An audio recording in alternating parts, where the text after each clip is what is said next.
Mengenal Allah itu dengan dua hal. Pertama dengan ilmu, akal pikiran. Yang kedua dengan kolbu. Izin bertanya Ustadz, gimana cara mengenal Allah Subhanahu wa Ta'ala? Cara mengenal Allah Subhanahu wa Ta'ala itu melalui 4 jalan. Jalan yang pertama mengenal af'alullah. Apa itu af'alullah? Perbuatan Allah.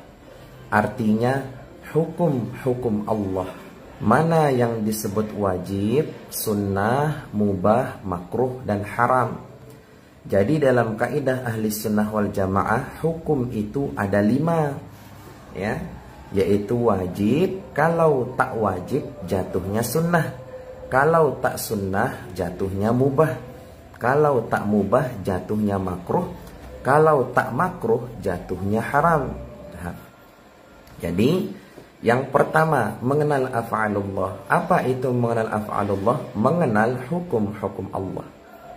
Mana yang mubah, mana yang wajib. Berarti kita belajar ilmu fiqih, ya, untuk mengenal af'alullah.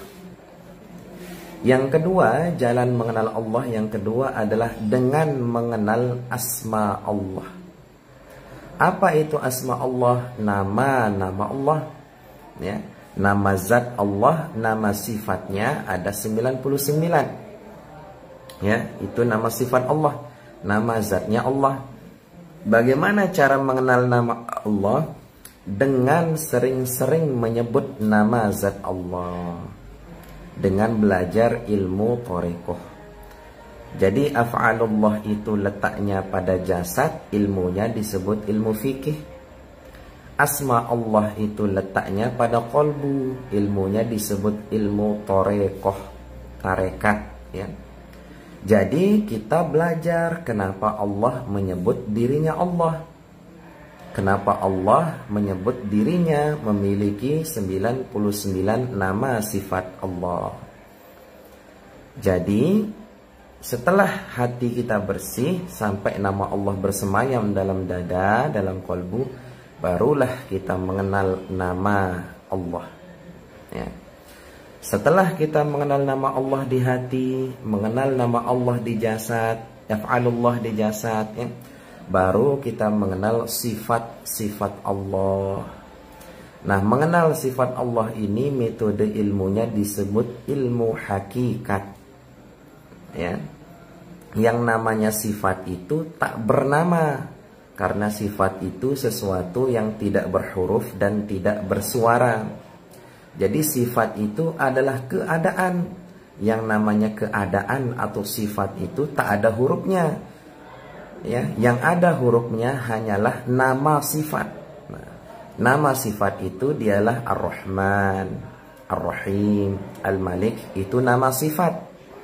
Kalau sifat Allah itu keadaan daripada zat Allah itu sendiri. Sehingga sifat itu tak bersuara, tak berhuruf, tak berbahasa. Contoh, Allah menyatakan dirinya dalam sifat 20, menyatakan dirinya aku ada. Ya, aku ini wujud, aku ada. Ya. Mana bahasa ada? Ya tidak ada, karena ada itu keadaan. Ya. Allah menyebut dirinya aku ini laisa kamitslihi syai'. Bagaimana hurufnya laisa kamitslihi syai'? Ya tidak ada. Karena berbeda dengan makhluk itu maksudnya keadaan yang berbeda dengan makhluk.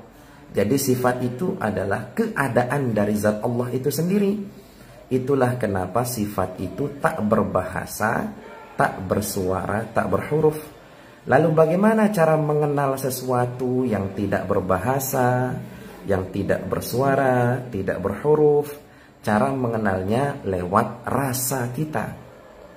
Nah, rasa inilah jalan untuk mengenal sifat-sifat Allah. Metode ilmunya disebut ilmu hakikat. Nah, setelah kita mengenal af'alullah, yaitu hukum fikih yang tadi, lalu kita mengenal nama Allah, lalu kita mengenal sifat Allah, gabungan dari 3 inilah yang disebut dengan nurun ala nurin, yang kita kenal dengan ma'rifatullah. Jadi susah, ya memang susah karena balasannya surga. Sangat tertarik sekali pengajian Kang Sukma, semoga sehat selalu. Salam dari Sumatera Barat. Alhamdulillah. Izin bertanya Ustadz, cara ngobatin diri sendiri dari sihir.